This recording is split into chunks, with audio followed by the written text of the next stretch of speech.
Sir నమస్కారం sir. నమస్తే అండి. సార్ పవన్ కళ్యాణ్ గారికి పెద్ద షాక్ తగిలినట్టుగా తెలుస్తుంది సార్. 'ఓజీ' సినిమా ఇంకొక్క రోజు మాత్రమే గ్యాప్ ఉంది రిలీజ్‌కు. ఈ టైంలో అమెరికాలో షోలు మొత్తం క్యాన్సిల్ అయినట్టుగా అక్కడి నుంచి వార్తలొచ్చింది సార్. మరి ఏం జరిగింది? అమెరికాలో ఎందుకు షోలు క్యాన్సిల్ చేశారు? మరి దీనికి సంబంధించి దాని ప్రభావం 'ఓజీ' సినిమా మీద ఏ రకంగా ఉంటుంది? సో దీనికి సంబంధించి మీరేం చెప్తారు సార్? అంటే నార్త్ ఇండియా, నార్త్ హ్మ్. ఏషియన్‌కి సంబంధించిన వివాదం ఇది. హ్మ్. అంటే యార్క్ సినిమాస్ అని ఒక సంస్థ ఉంది. థియేటర్ చైన్ అది. హ్మ్. ఆ థియేటర్ చైన్ మా థియేటర్స్‌లో ఈ సినిమా షోస్ క్యాన్సిల్ చేస్తున్నామని ప్రకటించింది. హ్మ్. పర్టిక్యులర్‌గా కెనడా ఆ ఏరియాలో ఉన్నారండి. హ్మ్. వాళ్ళ ప్రెజెన్స్ ఉంది. అందుకని వాళ్ళు ఈ షోస్ క్యాన్సిల్ చేసి ఎవరైతే టికెట్లు బుక్ చేశారో వాళ్ళందరికీ కూడా డబ్బులు రిఫండ్ చేసేస్తాము అని చెప్పారు. అంటే అది ఒక చైన్ మాత్రమే. ఇంకా చాలా చైన్స్ ఉన్నాయి అక్కడ. సో అక్కడ నడుస్తాయి. వీళ్ళు పర్టికులర్‌గా ఎందుకు వద్దన్నారంటే డిస్ట్రిబ్యూటర్ల వైపు నుంచి మా మీద ఒక ప్రెషర్ ఉంది హ్మ్. అని వాళ్ళు రిలీజ్ చేసిన లెటర్‌లో స్పష్టంగా వాళ్ళు చెప్పింది ఏంటంటే ఇక్కడ రాజకీయ పరమైనటువంటి అలాగే సాంస్కృతిక పరమైనటువంటి విభేదాలు జనం మధ్య సృష్టించటానికి కూడా వెనుదీయటం లేదు వీళ్ళు.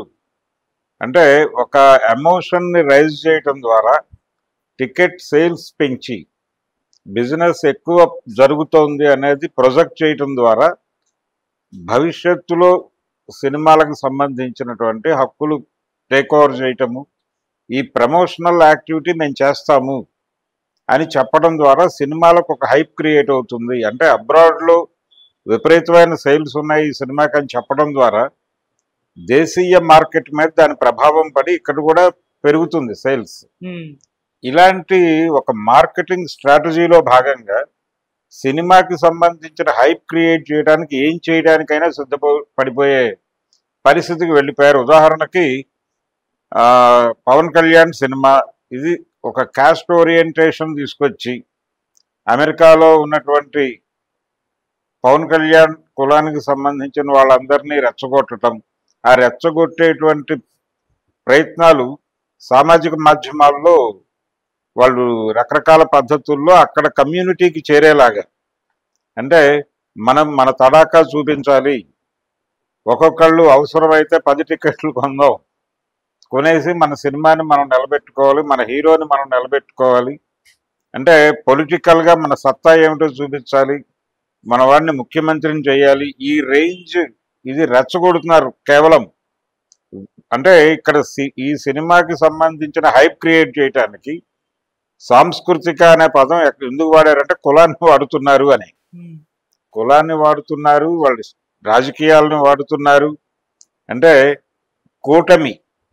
కూటమిలో ఉన్నాడు ఇప్పుడు ఆయన. తరచూ సనాతన ధర్మం అని మాట్లాడుతున్నాడు. ఈ సనాతన ధార్మిక విషయాలను ఆ యాంగిల్లో కూడా జనాలను రెచ్చగొట్టి ఎన్ని కోణాల్లో పవన్ కళ్యాణ్ దిశగా ప్రజలను డైవర్ట్ చేయవచ్చో అన్ని యాంగిల్స్లోనూ రకరకాల ప్రచారానికి సంబంధించిన సామగ్రిని తయారు చేసి పంప్ చేస్తున్నారు. ఈ పంప్ చేస్తున్నటువంటి విషయం మా దృష్టికి వచ్చింది. మేము ఇలాంటి విభేదాలు క్రియేట్ చేయడం ద్వారా సృష్టించేటువంటి మార్కెట్కి వ్యతిరేకం. ఆర్గానిక్గా సినిమాకి సంబంధించి మార్కెట్ క్రియేట్ అయి ముందుకెళ్తే మాకు అభ్యంతరం ఏం లేదు. కానీ ఇలాంటి అంశాలన్నీ క్రియేట్ చేసి లేనివి క్రియేట్ చేయటం ద్వారా ఎవరినో రెచ్చగొట్టి టికెట్లు కొనిపించటం ద్వారా సినిమాకి ఒక హైప్ క్రియేట్ చేసే ప్రయత్నం చేస్తున్నారు. దాని వెనకాల వాళ్ళకి రకరకాల వ్యూహాలు. ఇప్పుడు పవన్ కళ్యాణ్ సినిమాకి ఇలా బిహేవ్ చేసిన వాళ్ళే రేపు పొద్దున ఇంకో కమ్యూనిటీ హీరో సినిమా వచ్చినప్పుడు అలాగే బిహేవ్ చేస్తారు. హ్మ్. వాళ్ళని వీళ్ళ మీదకి ఎగదోస్తారు, వీళ్ళని వాళ్ళ మీదకి ఎగదోస్తారు. ఇది సినిమా ప్రమోషన్ వరకు జరుగుతున్నట్టుగా కనిపిస్తుంది. కానీ అంతిమంగా రేపు పొద్దున వీళ్ళందరూ కలిసి నడవాల్సిన పరిస్థితి ఒకటి వచ్చినప్పుడు ఈ తేడాల వల్ల వీళ్ళు కలవరు, వీళ్ళు విడిపోయే వ్యవహరిస్తారు. పైగా వీళ్ళ మధ్య దాడులు జరిగే అవకాశం కూడా ఉంటుంది అక్కడ. హ్మ్. అందుకని ఈ సాంస్కృతిక పరమైనటువంటి రాజకీయ పరమైనటువంటి విభేదాలు సృష్టించేటువంటి ప్రచారం సినిమా టికెట్ల సేల్ కోసం, సినిమాని మార్కెట్ చేసుకోవడం కోసం ఈ తరహా ప్రయత్నాలు చేయటాన్ని మేము వ్యతిరేకిస్తున్నాం. అందుకని ఈ డిస్ట్రిబ్యూటర్లు చేస్తున్న ఒత్తిడి కార్యక్రమం దీని నుంచి మమ్మల్ని మేము బయటపడేసుకోవడం కోసం, దీనిలో మేము ఇన్వాల్వ్ అవ్వకుండా ఉండటం కోసం, ఇక్కడ గనక ఇన్వాల్వ్ అయితే వీళ్ళు ఇంకా చాలా చాకరీ చేయిస్తారు మా చేత వాళ్ళ వ్యాపార ప్రయోజనాల కోసం. మేము అవన్నీ చేయడానికి సిద్ధంగా లేము అని ఈ యార్క్ అనేటువంటి ఒక చైన్ బహిరంగంగా ప్రకటించి ఒక లెటర్ రిలీజ్ చేసి సీన్లో నుంచి తప్పుకుంది. అందుకని ఆ ఏరియాల్లో షోస్ ఉండవు, వాళ్ళ టికెట్లు వెనక్కి ఇచ్చేస్తారు. మరి ఆ జనాలు ఇంకెక్కడికైనా వెళ్తారేమో, వాళ్ళని డైవర్ట్ చేసి ఇంకో చోటకి మళ్లించే కార్యక్రమం డిస్ట్రిబ్యూటర్లు ఎలాగూ తీసుకుంటారు. అయితే వీళ్ళకి ఈ చర్చ డెఫినెట్ గా జరిగి ఉంటుంది. ఇంతకు ముందు దాదాపు ఒక వారం 10 రోజుల నుంచి డిస్కషన్ జరిగిన తర్వాతే వాళ్ళు అంతిమంగా ఈ నిర్ణయం తీసుకున్నారు. ఆ ప్రెజర్ ఉండుండొచ్చు. మార్కెట్ శక్తులు ఏం చేసైనా సరే సరుకు అమ్మాలి, సరుకు అమ్మటం కోసం ఏం చేయడానికైనా సిద్ధపడతారు. ఇది అమ్మటం ద్వారా, అంటే మార్కెటింగ్ స్ట్రాటజీ, మేము అనుసరిస్తున్నటువంటి మార్కెటింగ్ స్ట్రాటజీ మూలంగా ఈ సినిమాకి ఈ లెవెల్ హైప్ క్రియేట్ అయింది. ఇలాంటి హైప్ క్రియేట్ కావాలి మీ సినిమాకి అనుకున్నా మమ్మల్ని అప్రోచ్ అవ్వండి అని చెప్పడం ద్వారా వాళ్ళు లబ్ధి పొందుతారు. కానీ ఈ సినిమాకి ఇక్కడ లబ్ధి చేకూరుతుంది. కానీ అంతిమంగా ప్రొడ్యూసర్లు ఎవరైతే ఆ సినిమా తీస్తారో వాళ్ళు నష్టపోతారు అన్ని విధాలుగా. కల్చరల్గాను నష్టపోతారు, రాజకీయంగాను నష్టపోతారు. అది ఆలోచించట్లేదు. డబ్బులు వస్తున్నాయా రావడం లేదా అనేది ఒక్కటే. అంటే మీ సినిమాని మేము ఈ లెవెల్లో పంపు చేస్తాం కాబట్టి మాకు ఈ రేట్కి ఇవ్వండి అని తీసుకుంటారు. ఇక్కడ ఒక కన్సిడరేషన్ మీద వెళ్ళిపోతుంది. దీనివల్ల మీకు ఇక్కడ లాభం వస్తుందని చెప్తాడు, చెప్పి తీసుకెళ్ళిపోతాడు. అక్కడ వాళ్ళు రకరకాల పద్ధతుల్లో ఒక హైప్ క్రియేట్ చేస్తారు. చేసిన దాని తాలూకా ప్రభావం మనం చూసాం ఆల్రెడీ. ఓజీ సినిమాకి లక్షల్లో పెట్టి టికెట్లు కొంటున్నారు. అక్కడ లక్షలు పెట్టి టికెట్లు కొంటున్నారు. అంటే వేలంపాట పాడితే ఆయన ఎవరో ₹1,00,00,000కో 5 కోట్లకో కొన్నాడని. ఇదంతా ఈ ప్రచారం అంతా కూడా సినిమాకి సంబంధించిన ఒక కృత్రిమమైనటువంటి హైప్ క్రియేట్ చేయటంలో భాగంగా జరుగుతోంది. Marketing strategy. ఈ మార్కెటింగ్ స్ట్రాటజీ అనేటువంటి బుడగ సినిమాలో కంటెంట్ లేకపోతే ఒక సూదితో పొడిచినట్టు ఫట్మన్ పేలుతుంది.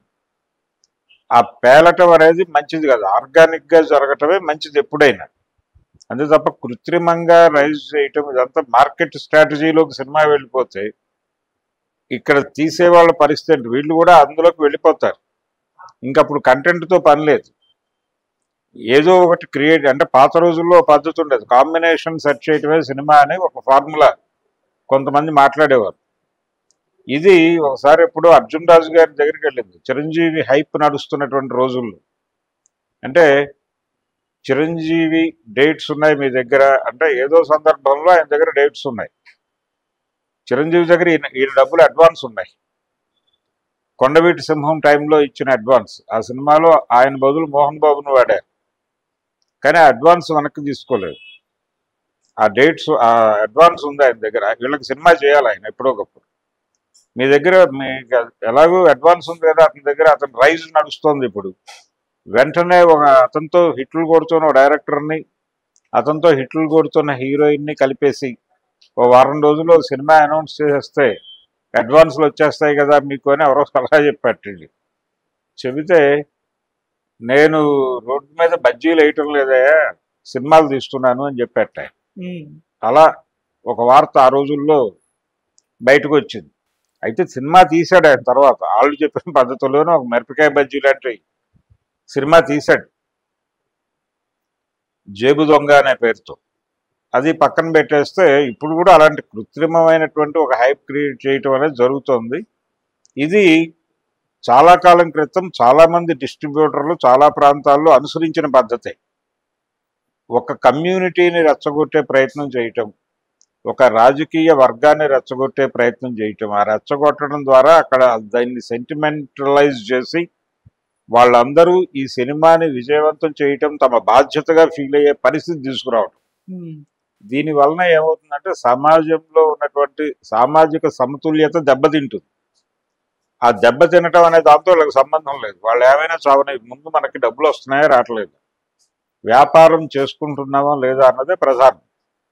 ఇలాంటి సందర్భం ఇప్పుడు అక్కడ కెనడా ప్రాంతాల్లో మొదలై ఆ చైన్, థియేటర్ చైన్ ఈ రకమైన వ్యాపారం మేము చెయ్యం అని వాళ్ళు క్లియర్గా ఒక మాట చెప్పేసి బయటకు వచ్చేసారు. ఇది అక్కడ కన్వీనియంట్, ఎందుకంటే అక్కడికి వెళ్ళిన ప్రజలు వారి వారి సమూహాలుగా చీలే ఉంటారు.